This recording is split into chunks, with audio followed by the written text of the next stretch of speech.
சிறரா செல்வம் போல் சேர்க்கவே என் ஆசான் வீரராக இருக்க போல். வணக்கம். சாவை வென்ற சனாதனம் என்ற வரிசையிலே இன்று இந்து மதம் எதிர்த்து நிற்கும் ஒரு பிரபலமான விமர்சனத்தை பற்றி பார்க்கலாம். அது என்ன அப்படின்னா, உலகத்தில் புகழ்பெற்ற மதங்கள்னு ஒரு 3 நாள் தான் இருக்குது, அதிகம் இல்லை.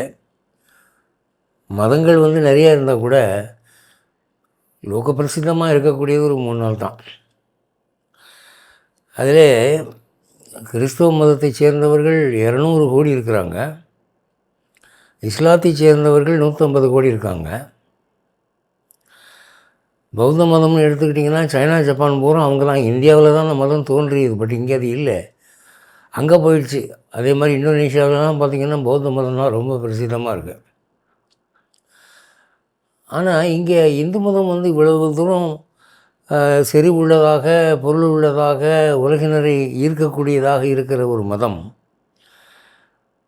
80 கோடி தான் இருக்குது. அதுவும் நாளுக்கு நாள் குறைஞ்சிட்டு வருதுன்னு ஒரு பயமாக இருக்குது. அதை பற்றி விமர்சிக்கிற போது அன்பர்கள் என்ன சொல்கிறாங்கன்னா, இப்போது புத்தர் எடுத்துக்கோங்க, மகாவீரர் எடுத்துக்கோங்க, நபிகள் நாயகம் எடுத்துக்கோங்க, இயேசுவை எடுத்துக்கோங்க, அவங்களாம் மதத்தை ஸ்தாபகம் பண்ணவங்க தான். அவங்க என்ன பண்ணாங்க? போதனைகள் செய்தார்கள், அற்புதங்கள் நிகழ்த்தினார்கள், நோய்களை குணப்படுத்தினாங்க, சில ஆச்சரியங்களை நிகழ்த்தி காட்டினார்கள், மக்கள் கூட்டம் கூட்டமாக சேர்ந்தாங்க. இப்படி தான் அந்த மதங்கள் தோன்றியது. இப்போ இந்து மதத்துக்கு பார்க்குற போது வைணவம்னு எடுத்துக்கிட்டிங்கன்னா விஷ்ணு தான் அதுக்கு பிரவர்த்தகர். அவருடைய அவதாரங்கள் என்று சொல்லப்படக்கூடிய அவதாரங்கள்லாம் எப்படி இருக்குதுன்னா, மச்ச அவதாரம், கூர்ம அவதாரம், அப்புறம் வராக அவதாரம், நரசிம்ம அவதாரம், பலராம அவதாரம், கிருஷ்ண அவதாரம், ராம, இது எல்லாமே சொல்லி வச்சாப்புல எல்லா அவதாரமும் யாரோ ஒரு துஷ்டனை, ஒரு ஆகாதவனை, கெட்டவனை சம்ஹாரம் பண்ணுறதுக்காக வந்தது. எந்த அவதாரமும் புத்தர் மாதிரி, மகாவீரர் மாதிரி மக்களோட மக்களாக கலந்து பிரச்சாரம் பண்ண மாதிரி தெரியல. சும்மா ஆங்காங்கே ராமகீதை, பகவத்கீதைன்னு கொஞ்சம் கொஞ்சம் சொன்னால் கூட அந்த அவதாரத்தை சம் டோட்டல் பண்ணி பார்த்திங்கன்னா அடிக்கடி தான் அதிகமாக இருக்குது. ராமர் வில் இல்லாமல் ராமரை பார்க்க முடியாது, சக்கரம் இல்லாமல் கிருஷ்ணரை பார்க்க முடியாது. இப்போ புத்தர்கள்லாம் அப்படி இல்லையே. அவர்கள் முழு நேர போதகர்களாக இருந்தார்கள், சாத்மீகமாக பழகினார்கள், மக்களோடு இறைநற கலந்தார்கள், உணவுக்கு மக்களிடம் கையேந்தினார்கள். அவர்கள் ஒரு மகான் என்பதற்கு ஒரு பொருத்தமான வாழ்வை வாழ்ந்தார்கள். வைணவத்தை பற்றி இப்படி சொன்னோம்னா சைவத்துக்கு வாங்க. சிவபெருமானை பற்றி என்ன? இப்போ திருவிளையாடல் புராணத்தை எடுத்துக்கோங்க. அவர் அவதாரம் தானே, சிவபெருமான் அவதாரம் தானே. அவர் என்ன பண்ணுறார்? மாணிக்கம் விற்ற படலம், கால் மாறி ஆடின படலம், விறகு விற்ற படலம், குண்டோதரனுக்கு அன்னம் விட்ட படலம், சமணரை கழுவேற்றிய படலம், இப்படி இருக்குது திருவிளையாடல் புராணம் போகிறான். இப்போது புத்தர் இப்படி பண்ணாரா? நபிகளாயகம் இயேசுகள்லாம் இப்படி பண்ணாங்களா? மாணிக்கம் விற்றாங்களா? கால் மாறி ஆடினாங்களா? விறகு விற்றாங்களா? இது என்ன ஒரு அவதாரம்னு சொல்லிவிட்டு இப்படியெல்லாம் சொல்கிறீங்க. நீங்கள் கேட்டால் அது அவருடைய திருவிளையாடல்கள்னு சொல்கிறீங்க. அப்போ நம்ம யோசித்து பார்க்குற போது ஒரு மத ஸ்தாபகர், மத பிரவர்த்தகர் அப்படிங்கிற ஒரு டெஃபினிஷனுக்கு பொருத்தமானவங்க தெரியலையே. விஷ்ணுடைய அவதாரங்களும் தெரியல, சிவனுடைய அவதாரங்களும் தெரியல. புத்தர் வாழ்க்கை படிக்கிற போது நமக்கு எவ்வளோ சாத்மீகமாக அமைதியாக இருக்குது. மகாவீரர் வாழ்க்கை அப்படித்தானே, இயேசு வாழ்க்கை அப்படித்தானே. இங்கே இந்து மதத்தினுடைய அவதாரங்கள் அப்படி இல்லையே, எல்லாம் லெஜெண்டரியாவில் இருக்குது. இப்போ இவங்கெல்லாம் ஹிஸ்டாரிக்கலாக சொல்கிறாங்க இந்த வருஷம் இந்த நூற்றாண்டுன்னு. இந்த மச்ச அவதாரத்துக்கு என்ன நூற்றாண்டு சொல்ல முடியுமா? அது அப்படி இருக்குது. அதனால் இப்போ பிரசித்தமான மதம் என்று சொல்லப்பட்ட இந்து மதம், இந்த கிறிஸ்தவ மதம், இஸ்லாம் முதலிய மதத்தினுடைய பேக்ரவுண்டு வேறு மாதிரி இருக்குது. இந்து மதத்துக்கு அப்படி இல்லை. இதுக்கு என்ன பதில் சொல்கிறீங்க நீங்கள்? இதுக்கு ஒரு எக்ஸ்ப்ளனேஷன் வேணுமே என்று கேள்வி. இந்த கேள்விக்கு பதில் பார்க்கலாம். ஒரு 5-6 பாயிண்ட் சொல்கிறேன். முதல்ல, மற்ற மத போதகர்கள் போதித்த போது அவர்கள் போதித்த அந்த போதனைகள் அவர்கள் போதிக்கிற வரை அங்கே இல்லை. இவங்க தான் முதல்ல புதுசாக ஆரம்பித்தாங்க.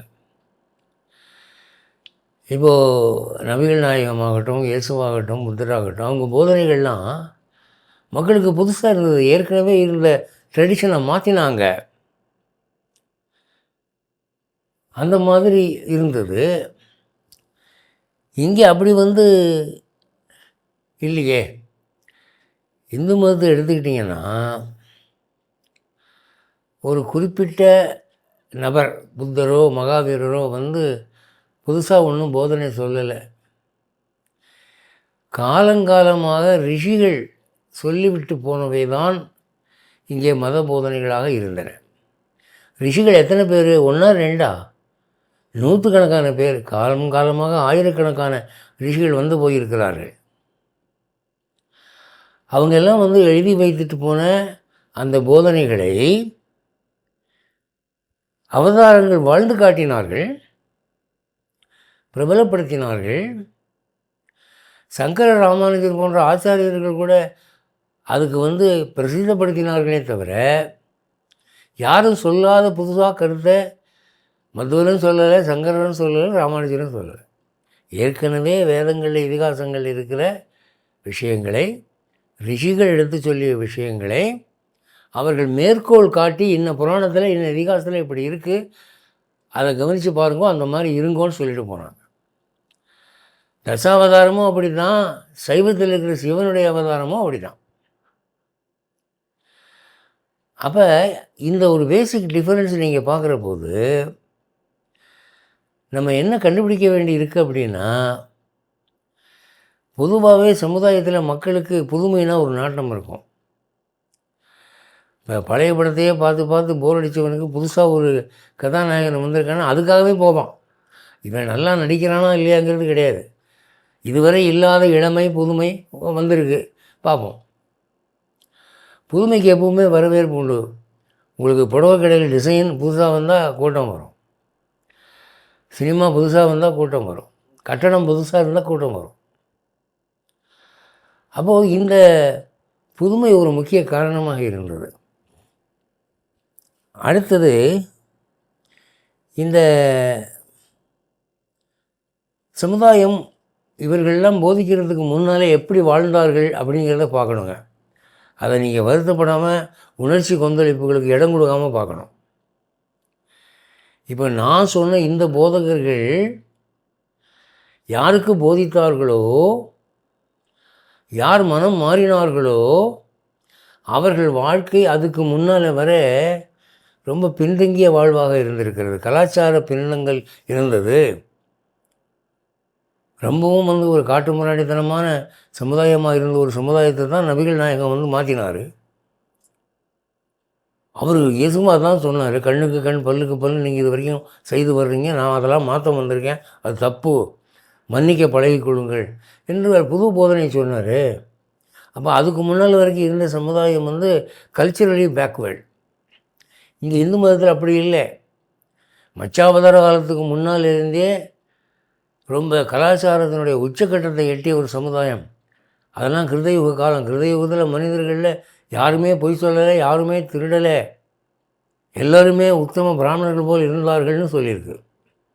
கல்ச்சரலி ஸ்பிரிச்சுவலி பேக்வர்ட் சொசைட்டி இங்கே இல்லை. அப்படி இருந்த ஒரு சொசைட்டி மாற்றப்படவில்லை.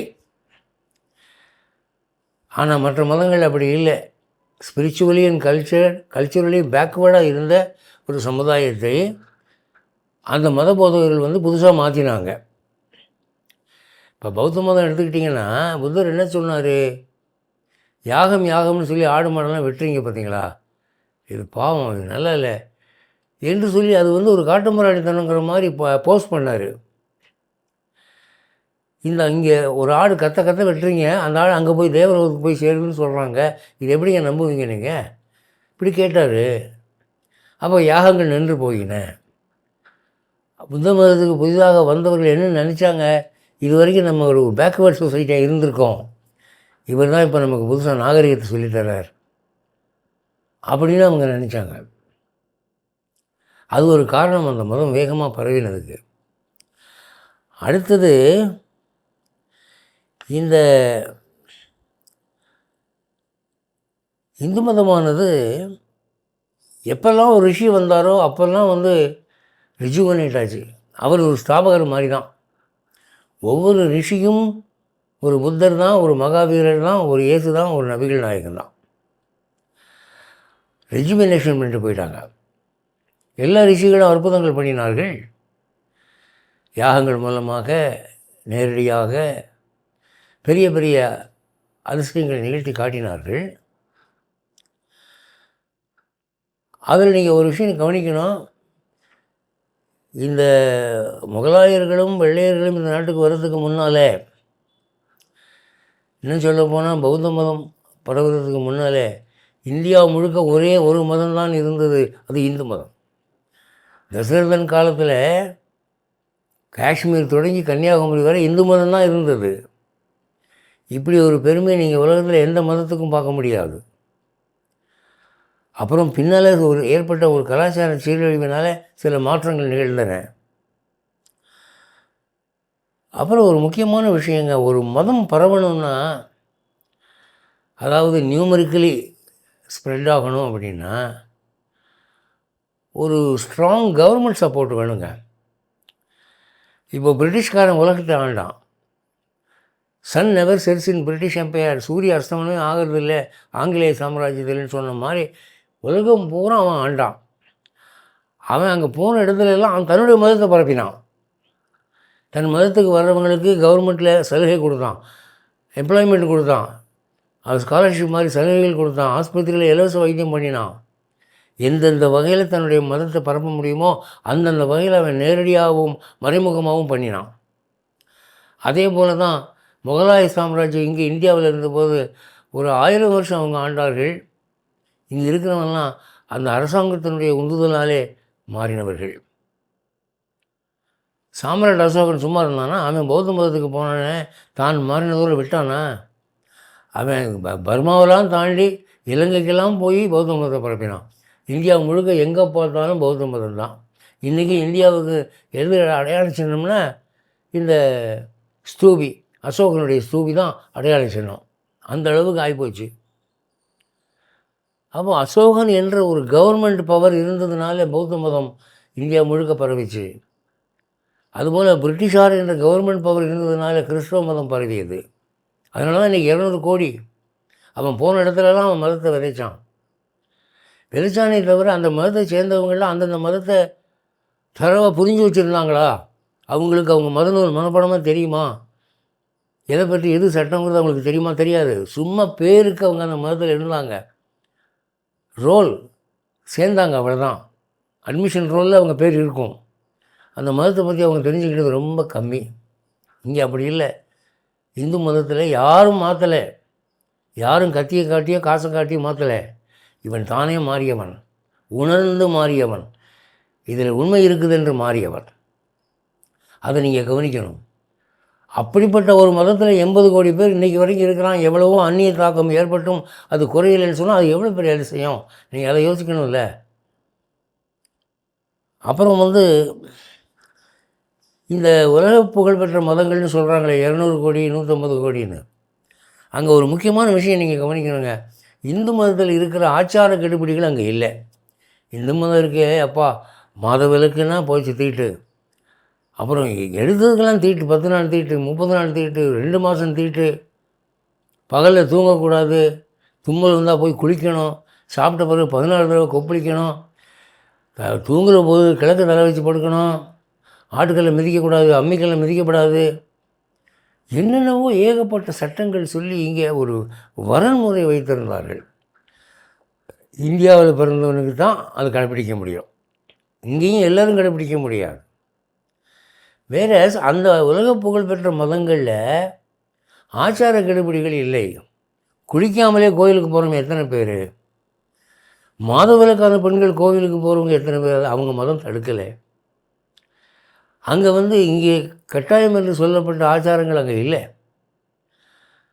ஸோ அவன் வந்து நீங்கள் இப்போ மேல்நாட்டில் போய் பார்த்தீங்கன்னு சொன்னால் ப்ரெட்டை இந்த கையில் வச்சுக்கிட்டு இந்த கையில் ஒரு ஸ்லைஸில் பட்டர் தடவி 2 கையாலையும் சாப்பிடுவான். அங்கே என்லைட்டன்டு பீப்புள் ராஜாக்களே அப்படி சாப்பிடுவானுங்க. பழைய காலத்தில் அப்படி இருக்குது. ஏன்னா வலது கையில் தான் சாப்பிடணுன்னு அவங்க மதம் சொல்லலை. அடுத்தாப்புல சாப்பிட்ட பிறகு சட்டை பைக்குள்ளே கையை விட்டு தொடச்சிக்குவான், அவ்வளோதான். இங்கே அப்படி இல்லை. கழுவணும், வலது கையில் தான் சாப்பிடணும், கிழக்க பார்த்து தான் சாப்பிடணும், சாப்பிடும்போது பேசக்கூடாது. எவ்வளவு சட்டங்கள் இருக்குது. இப்படியெல்லாம் பயமுறுத்தும் போது என்ன ஆகுதுன்னா, உலக பிரசித்தி பெற்ற மதத்தை சேர்ந்தவர்களுக்கெல்லாம் ஐயோ அது வேணாம்ப்பா, பெரிய தலைவலி எடுத்ததுக்கெல்லாம் அது குத்தம் இது குத்தம்பாங்க. இங்கே அப்படி கிடையாது, ஃப்ரீயாக இருக்கலாம், என்ன வேணாலும் செய்யலாம். அங்கே வழிபாட்டு ஸ்தலங்களில் பார்த்திங்கன்னா சேர் பெஞ்சு போட்டு அப்படி நல்லா சாஞ்சு உட்காந்துருப்பாங்க. தெய்வ வழிபாடு பண்ணுறவங்க நல்லா யோசிச்சு பாருங்கள். சேர் பெஞ்சு போட்டு ஜாலியாக உட்காந்துருப்பாங்க. முழங்கால் இருக்கிறதுனா கூட முன்னே வந்து ஒரு சாய்மானம் இருக்கும், கீழே கால் உறுத்தக்கூடாதுன்னு அங்கே ஒரு தலாணி போட்டு வச்சுருப்பான், அப்படி உட்காந்துக்குவாங்க. அப்போது வந்து வீட்டில் நீங்கள் டைனிங் டேபிளில் உட்காந்துருக்கிற வசதியோடு நீங்கள் அங்கே போய் வழிபாட்டு ஸ்தலத்தில் உட்காரலான்னு ஒரு மதம் சொல்லும்போது அந்த மதத்து மேலே கவர்ச்சி இருக்குமா இருக்காதா? இங்கே வந்து அப்படி இல்லையே. வாசப்படியை தொட்டு கும்பிடு, செருப்பை வெளியவே கழட்டி வை, உள்ளே வந்தால் நடிஞ்சாங்கடையா விழுந்து கும்பிடு, இப்படியெல்லாம் சொல்கிறாங்க. அப்போது இந்த மாதிரி கெடுபிடிகள் எல்லாம் அந்த மதத்தில் இல்லைங்கிறது மட்டும் இல்லை, சுதந்திரம், ரொம்ப சுதந்திரம் இருக்குது. அதெல்லாம் நீங்கள் பார்க்குற போது ஓஹோ இதனால தான் இந்த மதங்கள்லாம் பரவி இருக்குது, ரொம்ப ஃபாஸ்ட்டாக பரவி இருக்குது என்று நாம் யோசிக்க வேண்டியிருக்கு. அடுத்தாப்புல அந்த மதத்தில் ஒரு இங்கே இல்லாத ஒரு விஷயங்க என்னென்னா, இந்து மதத்தை சேர்ந்த யாருமே இந்து மதம் பரவணும்னு நினைக்கிறது இல்லைங்க. இந்து மதத்தை பரப்பணுங்கிற லட்சியம் உள்ளவன் யாரும் இல்லைங்க. ஒரு இந்து எதிர்மா நினைக்கிறான், அவனுக்கு புண்ணியம் இருந்தால் இந்து மதத்தில் அவன் இருந்துட்டு போகிறான், இல்லைன்னா நம்ம போய் இருக்க வேண்டாம்யா, அவனுக்கு பிராப்தம் பண்ணால் அவனே வருவான். நாம் என்ன இது அரசியல் பிரச்சாரமா என்று ஒரு இந்து கூட பிரச்சாரம் பண்ணுறதில்லை. அங்கே அப்படி இல்லையே. அந்த மதங்களை சேர்ந்தவர்கள் எலெக்ஷனுக்கு அரசியல்வாதி கேன்வாஸ் பண்ணுற மாதிரிலே பண்ணுறாங்க. காசை கொடுக்குறான், பயமுறுத்துகிறான், என்னென்னமோ செஞ்சு அந்த பக்கம் எடுக்கிறான்ல. இப்போ இன்றைக்கும் நடந்துக்கிட்டு இருக்கிற விஷயம் என்னென்னா, ரொம்ப ஏழைப்பட்டவங்க இருக்காங்க இல்லையா, சேரி பகுதி, அங்கே தான் அவன் போகிறான், போய் காசை கொடுக்குறான், ப்ரெட்டை கொடுக்குறான், துணிமணியை கொடுக்குறான், பால் பவுடரை கொடுக்குறான், வா என் பக்கம் வாங்குகிறான். அந்த மாதிரி ஒரு கவர்ச்சி வேலையெல்லாம் பண்ணுறாங்களே. இப்போ எலெக்ஷனுக்கு வந்து பிரச்சாரம் நடக்கிறபோது பார்த்திங்கன்னா எத்தனை கட்சி வந்து பிராண்டி கொடுக்குது, விஸ்கி கொடுக்குது, 500 ரூபா கொடுக்குது, சினிமாவுக்கு டிக்கெட் வாங்கி கொடுக்குது, இதெல்லாம் செய்கிறாங்கல்ல. செருப்பு வாங்கி கொடுக்குறவங்க எத்தனை பேர், குடம் கொடுக்குறவங்க எத்தனை பேர், விளக்கு வாங்கி கொடுக்குறவங்க எத்தனை பேர், இந்த மாதிரி வேலைலாம் அவங்க பண்ணுறாங்களே. நீங்கள் அதை கவனிக்கணும்ல. இந்து மதம் ஒரு நாளும் அதை பண்ணினதில்லை, அன்றைக்கும் சரி இன்றைக்கும் சரி. எங்கேயாவது ஒரு இந்து வந்து நான் உங்களுக்கு குடம் வாங்கி தரேன், செருப்பு வாங்கி தரேன், பால் பவுடர் தரேன், நீ எங்கள் மதத்துக்கு வான்னு ஒரு இந்து சொல்லியிருக்கிறானா? நீங்கள் காட்டுங்க பார்ப்போம். இந்து அப்படி சொல்லவே மாட்டான்.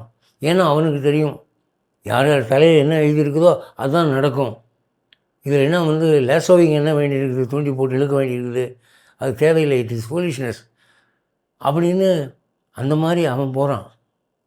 அப்போ உங்களுக்கு பேசிக்கலாக பார்க்குறபோது மனப்பான்மையே வேறுபடுகிறது. அப்போது இவ்வளவு காரணங்கள் நெகட்டிவாக இருந்தும் கூட இந்த இந்து மதம் நிலைச்சிருக்குதுன்னா காரணம் என்ன? இங்கே வந்து வெள்ளைக்கார அதிகாரிகள் அந்த பக்கம் கட்சி மாறி இருக்கான், எத்தனை பேர் கட்சி மாறி இருக்கிறான், அவனே இந்து கோவில்களுக்கு எவ்வளோ தூரம் கைங்கரியம் பண்ணிட்டு போயிருக்கிறான்.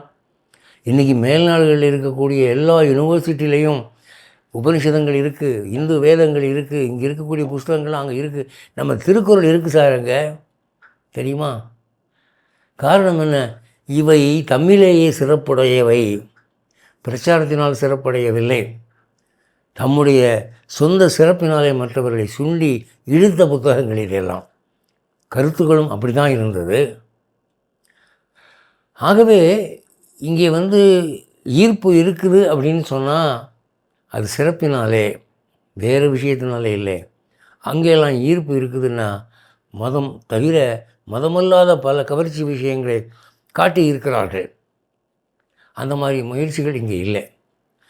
அதனாலே நம்ம என்ன யோசிக்கணும்னா, கண்மூடித்தனமாக அந்த மதத்தில் 200 கோடி இருக்கான், இந்த மதத்தில் 150 கோடி இருக்கான், நம்ம போய் 80 கோடி தான் இருக்கான், இது வந்து மைனாரிட்டி மதம், ஏன்னா இங்கே நிறைய ஓட்டை இருக்குது, நாமளும் அந்த பக்கம் போயிட்டால் நல்லது அப்படின்ற மாதிரி நினைப்பு நமக்கு வந்துடுதே. அது தவறான ஒரு கணிப்பு. எப்போதுமே ஒரு விஷயத்தை நீங்கள் அலசி ஆராயிற போது, அதாவது ஆழம் போய் பார்க்கணும், காலாழ்ந்து பார்க்கணும். எப்பொருள் யார் யார் வாய் கேட்பினும் அப்பொருள் மெய்ப்பொருள் காண்பதறிவு. காதில் 1000 விஷயம் விழுகும், ஆனால் அது என்ன, what is the due to, உண்மையான விஷயம் என்ன, அங்கே போய் பார்த்தா தான் தெரியும். ஆக இந்த மாதிரி நுண்ணறிவோடு பார்க்கிற போது இந்து மதத்தினுடைய சிறப்புக்கு எந்த விதமான பங்கமும் இல்லை. இந்த மற்ற மதங்களோட கம்பேர் பண்ணுறது, அங்கே இது இருக்குது, இது அங்கே இது அது இல்லை, இதெல்லாம் வந்து ஒரு தேவையில்லாத வேலை. என்னென்னு சொன்னால், இன்றைக்கி இங்கே இருக்கிறத விட அதை பார்த்து ஒருத்தன் மயங்கி ஓடுறான்னா, நாளைக்கு அதே பையன் அதை விட பெட்டராக ஒன்று அவன் மனசுக்கு ஏதாவது ஒன்று பட்டால் அங்கே போயிடுவான். இந்த கட்சி மாறல்ங்கிறது முடிவே இல்லாமல் போய்கிட்டே இருக்கும். அப்படி இல்லாமல் இந்த விஷயம் எனக்கு திருப்தியாக இருக்குது, அக்கம் பக்கம் நான் பார்க்க மாட்டேன், எனக்கு அவசியம் இல்லை, இதிலேயே நான் ஸ்டடியாக இருப்பேன் என்று சொல்லக்கூடிய மனப்பான்மை இந்து மதத்தில் இயற்கையாகவே போதிக்கப்படுகிறது, சொல்லித்தரப்படுகிறது. அதனால் இந்த இந்து மதத்தை சேர்ந்தவர்கள் கட்சி மாறாமல் இருக்கிறார்கள். இன்றைக்கி வரைக்கும் கட்சி மாறாமல் இருக்கிறார்கள். இன்றைக்கி எத்தனை வருஷமாக, 1000 வருஷமாக மத மாற்றம் நடந்துக்கிட்டு இருக்குது இந்த நாட்டில். இஸ்லாத்துக்கும் சரி, கிறிஸ்தவ மதத்துக்கும் சரி. பௌத்தம் சமணம் வேறு. ஒரு காலத்தில் பௌத்தமும் சமணமும் இந்தியா முழுக்க பரவி இருந்தது. அதெல்லாம் என்னாச்சு, யாரும் வந்து வலுக்கட்டாயமாக திருப்பி இந்த பக்கம் இழுக்கலை. அது ஆட்டோமேட்டிக்காக சூரியன் வந்தால் இருள் தானே ஓடிவிடும் அப்படிங்கிற மாதிரி இந்த இந்து மதத்தினுடைய ஞான சிறப்பு எப்படிப்பட்டதுன்னா, இதை பார்த்தோன்னே மற்றதெல்லாம் மறைஞ்சிருச்சு. அப்போ இவ்வளவு காலம் ஆகியும் கூட இவர்களை மனம் திருப்ப முடியவில்லை. லார்டு மெக்காலே சொன்னான், இங்கிலாந்துக்கு எழுதின ஒரு லெட்டரில், நீங்கள் பாட்டுக்கு அங்கேருந்து எழுதுறீங்க ஐயா, இந்தியாவை மாற்றுன்னா அது அவ்வளோ லேஸ் இல்லை, இங்கே வந்து பாரு தெரியும். இந்த நாட்டு கல்வி கலாச்சாரம், இந்த நாட்டு மத நம்பிக்கைகள் மாற்றக்கூடியவை அல்ல. அப்படின்னால வேறுணி போயிருக்கு. இதை மாற்றுறது நம்மளால் முடியாதுன்னு எழுதியிருக்கான் மெக்காலே. ஏன்னா இது வந்து உண்மையான அஸ்திவாரம் போட்டு கட்டப்பட்ட கட்டடம். ஏன்னா இங்கே சத்தியம் உண்மை இருக்கே. அதான் வந்து சத்தியம் சிவம் சுந்தரம்னா, ஓம் தத்து சத்து அப்படின்னா, அங்கே அப்படி இல்லை, வேறு வேறு கவர்ச்சிகளாக. இப்போ ஒருத்தன் வந்து ஒரு கண்ணு வலியை போக்குறான், ஒருத்தன் பார்த்தியா நான் கும்பிட்ற சாமினாலும் அவனுக்கு கண்ணு வலி போயிடுச்சு, என் மதத்துக்கு வா அப்படின்னு கூப்பிட்றான், போயிடுறான். அவனுக்கு கண்ணு வலியை போயிடுச்சு தவிர 2 கண்ணையும் வந்து ஷார்ட் சைட் இருக்குது. அப்போ இன்னொரு மதத்தை சேர்ந்தவன் வர்றான், அவன் என்ன சொல்கிறான், அவன் கண்ணு வலியை மட்டும்தான் போக்கினான், நான் ஷார்ட் சைட்டையும் போக்குறேன் பாருன்னு சொல்லி அவன் தன் சாமியை கும்பிட்டு ஷார்ட் சைட்டை போக்கிட்டான், கிட்ட பார்வையே போக்கிட்டான். உடனே அவன் என்ன பண்ணுவான், டக்குன்னு அங்கே போயிடுவான். இன்னொரு மதக்காரன் அவன் என்ன பண்ணுவான், அவன் ஷார்ட் சைட்டை மட்டும்தான் போக்கினான், நான் வந்து லாங் சைட்டு கேட்ராக்டு எல்லாத்தையும் குளுக்கோமாவெல்லாம் குணப்படுத்தினேன் வா அப்படின்னு அவன் சாமியை கும்பிட்டு அவன் அந்த வேலையை செஞ்சு காட்டுறான்னு வச்சுக்கோங்க, அவன் அங்கே போயிடுவான். இப்படி மாறி மாறி கட்சி போகிறதுங்கிறது முடிவில்லாமல் போய்கிட்டே இருக்கும். ஆனால் இதையெல்லாம் பார்த்தும் கூட இந்த நாட்டு என்ன சொல்கிறான், கண்ணு வர்றதும் போகிறதும் அவனவன் கர்மாவை பொறுத்ததையா, இதுக்காக மதம் மாறுவாங்களா என்று எவ்வளவோ கவர்ச்சிகள் வந்தும் அசையாத ஆலமரமாக இவன் காலொன்றி நின்று விட்டான் இந்த நாட்டிலே, தன் மதத்திலே. தன் மகனுக்கு அதையே சொல்லிக் கொடுக்குறான், மதம் மாறாதரா, வேண்டாம், அது ஒரு நிலையில்லாத வாழ்வு. கவர்ச்சிக்காக கண்ட கட்சிக்கு போகிறவன் நிலையாக இருக்க மாட்டான். அதான் அங்கே நடக்குது. இந்து மதம் அதில் நம்புறது இல்லை. அதை நாம் புரிஞ்சுக்கிட்டோம்னு சொன்னால், அந்த மதத்தை பாரு, இந்த மதத்தை பாரு, நம்ம மதத்தை பாரு, இந்த கம்பேரிட்டிவ் ஸ்டடியே தேவையில்லை என்பதை நாம் உணர வேண்டும் என்று கூறி விடைபெறுகிறேன். மீண்டும் அடுத்த சனிக்கிழமை சந்திப்போம். ஜெய் ஸ்ரீமன் நாராயண்.